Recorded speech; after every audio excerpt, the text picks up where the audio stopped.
Hey guys, I'm going to show you beginners how to stamp concrete in 2025. So we're doing an addition to a pool patio we did last year. The owner wanted to add on to the back patio. They're going to build a wood deck out the back door onto the pool patio, but they wanted this little space right here, about 16 by 32, filled in with concrete. So we're going to stamp it using Ashlar slate stamps today. A little bit different.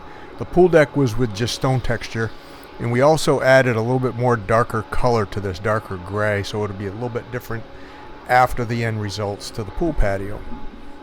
So the basic part of it was, he had his pool guy who also does excavation come in and dig this area out. It was kind of like grass like you see over to the left, so he dug it out a couple feet, filled it in with this crushed stone type of gravel, compacted it, and left it down 4 inches from finished grade. Then we come in, we put up the forms, we get them set to grade, we square them, and set the rebar. We're using the fiberglass rebar today. Those are 20-foot bars, 3/8 rebar. They have the same strength as number 4 half-inch steel rebar. So a couple things we did differently on this than maybe we would normally do is we drilled and pinned into the existing pool patio, and we drilled and pinned into the house. So because we don't want this patio to move at all.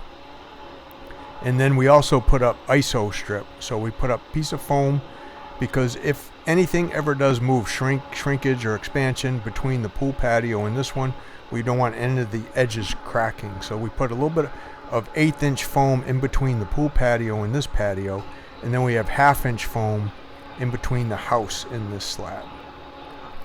So our basic stamp mix, most of our stamp mixes are 3/8 stone, 4,000 psi. We got microfiber mesh in it. We got water reducer in it. And the water reducer lets us pour a little bit looser slump than normal without adding water. So we got about probably a 6.5 inch slump. And as you can see, we had to use the conveyor on this. That was the best access we had.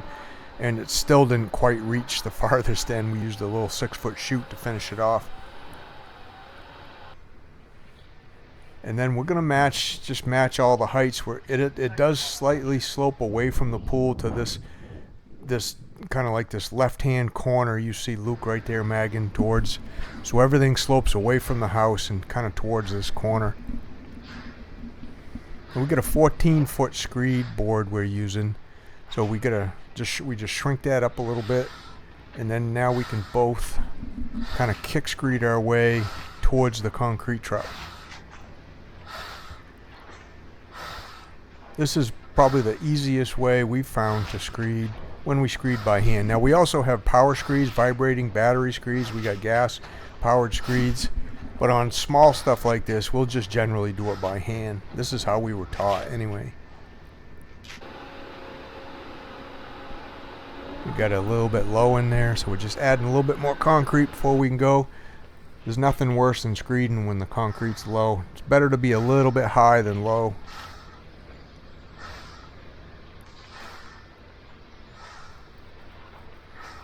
We're dealing with a little bit of wind today too. I'll tell you a little bit about what that wind did later as we get into stamping, but stamping concrete on a dry, windy day can have its challenges. The same way, almost the same way as pouring on a day where there's a chance of rain.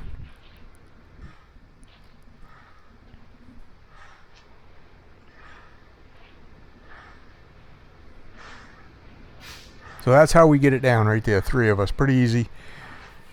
The better access, the easier it is. This is a 4-inch thick slab with the rebar in it and the fiber mesh, so it's going to be a really strong slab.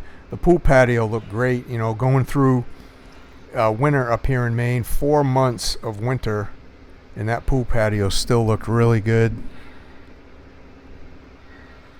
So the basic process for the stamping is, we come in, we'll form it up, we'll get it prepped one day. The second day, which is what you see right here, we'll get it poured and stamped.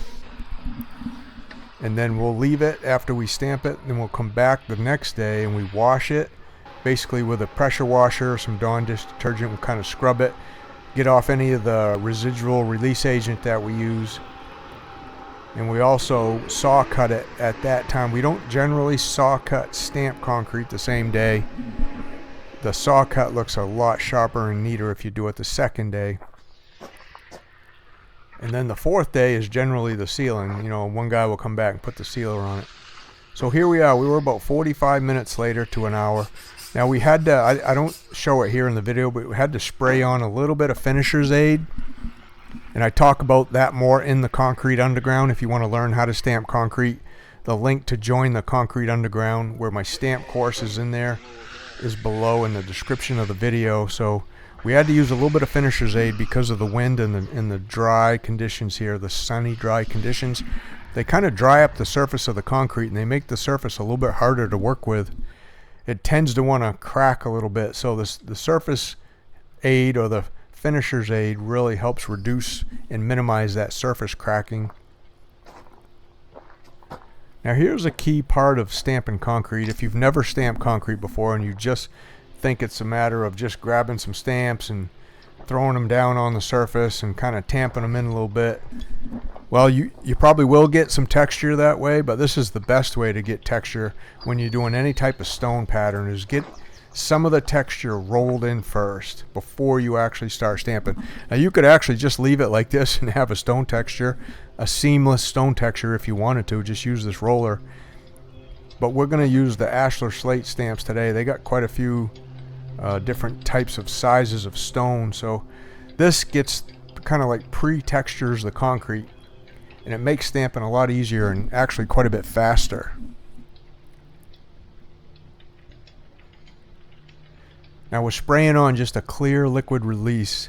That keeps the stamp from sticking to the surface of the concrete. And that stuff kind of evaporates pretty quick, especially on a day like today where it's windy. So you don't want to spray too much on and just waste it. You just spray it as you go. And we did this same process for that pool patio. The only thing is we used a different type of stamp. So we got this big 24-inch roller. We got a 9-inch roller. That blue one you see right in front of you, that's just for doing little touch-ups. You can also hit the very edges with that if you need to. And I have, you know, links for all that stuff down in the description if you want to get some of those if you're getting into stamping. Now we're carrying the stamps out back. What we're going to do is we're going to snap a chalk line even with the house foundation, because the slab itself out back, it kind of wraps around the corner of the house a little bit. So we snapped a chalk line even with the house foundation to make sure that we're really square with the house as we run these stamps down this slab. And that's our starting point right there, versus, you know, just starting on the board. If the board's off a tiny bit from being square, then it's going to show in the grooves of the stamp as we get down to the other end of the house. You can see the release is drying up already. We're going to have to just keep spraying that on as we go. But this is basically how we start. You know, we lay this one down and then we go off from there, and we try to get all the way across the slab here before we start working our way down kind of east-west. We want to go north-south here first.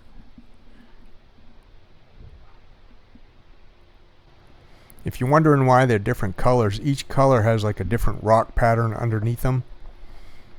And we have 11 stamps total, 9 of these really rigid ones, these thick rigid ones, and then 2 what we call floppy stamps that you can wrap up the side of a house or a column. So we try to stagger these the best we can so you don't have, you know, 2 colors right next to each other, but it's impossible. It's almost impossible to do unless you've got 2 sets of these. This is basically what they call a set, is 11 of these.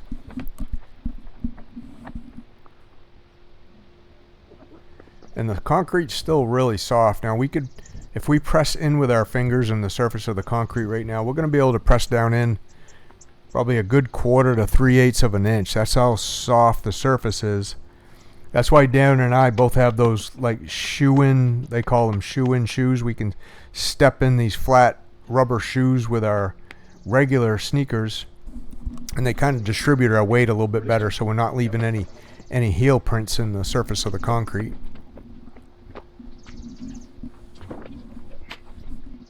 Now again, if you want to learn how to do something like this, maybe you got a small patio you want to stamp, you try it yourself. You can learn how to do that in the Concrete Underground. My stamp course is in there. That's a monthly, you pay per month on that, or you can just buy my stamp course and have it for the rest of your life. And I continually add new techniques to that. And it teaches you, you know, from step 1 to step 2 to step 3. It goes all through everything you need to know about stamping. So again, we're just using the weight of our body right now to put the pattern in, because that's all we need to do. We do have our tampers right close by. If the concrete starts setting up too much on us, we'll just grab the tamper and we'll use that. We got a little hand tamper you can use for the edges if we need to. And if we get a little overspray from the release onto the existing pool patio, it's just going to evaporate off. It's not going to bother that a bit.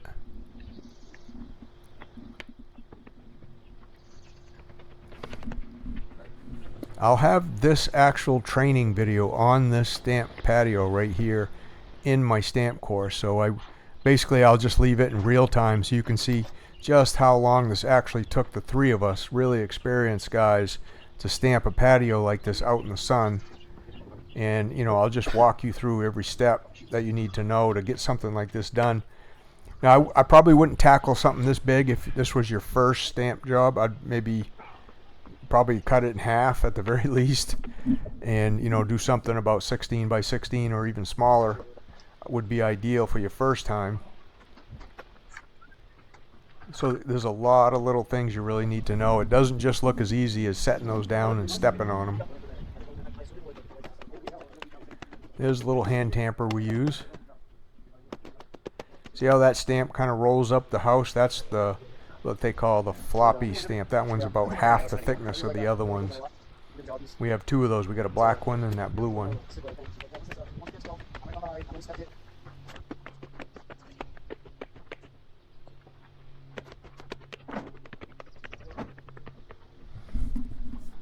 So once we get this stamped today, I mean, this is basically, you know, we're about maybe a little over half done this project, I would say. Coming back the next day, I don't show it on this video here, but coming back the next day, again, we got the pressure washer, we got a bucket of Dawn dish detergent. We kind of just dump that soap on there and scrub it, kind of like washing a car. And that's all in the course. And then get it all cleaned off. Get the saw cuts in it, that type, whatever saw cuts we're going to put in, we get in there, get all that cleaned off. And then we just want to blow off any residual water and let that dry out the best it can, because we like to come back in 24 hours and get the sealer on it. That way, if people want to start using this, they can use it. And there's a special type of sealer we use for being able to seal it that early in the process. You don't have to wait 30 days to seal concrete. As long as you're using the right sealer and you know how to apply it, you can do it, you know, in 3 or 4 days like we're doing this one. That's Darren right there. He's just touching up the joints, making the joints look really nice all the way to the foundation. And we got multiple types of tools to do that with. And then I'm just touching up some of the texture there with a little hand roller.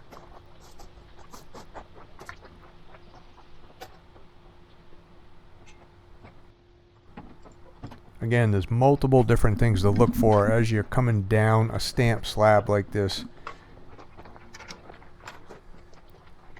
So what we'll do now is we'll just, you know, we'll put these stamps back in the truck. We'll bring them back to the shop. We'll get out the pressure washer. We'll rinse them off. We'll clean them up really good, and they'll be all sitting there waiting for the next job. And then a lot of times, depending on where we're at, if people have kids or pets or animals, we'll try to blockade this off the best we can, just to try to keep people off it for the next, at least the next 24 hours. Yeah, just giving you a little bit different angle about what to look at.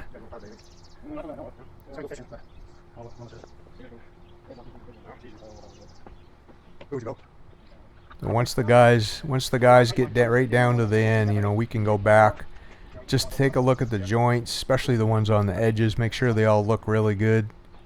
It's just part of being super fussy, and first impressions mean everything for an owner. So once they look at this after we get it all colored and sealed, that's another thing we'll do tomorrow, is we'll kind of teak, we call teak wash this.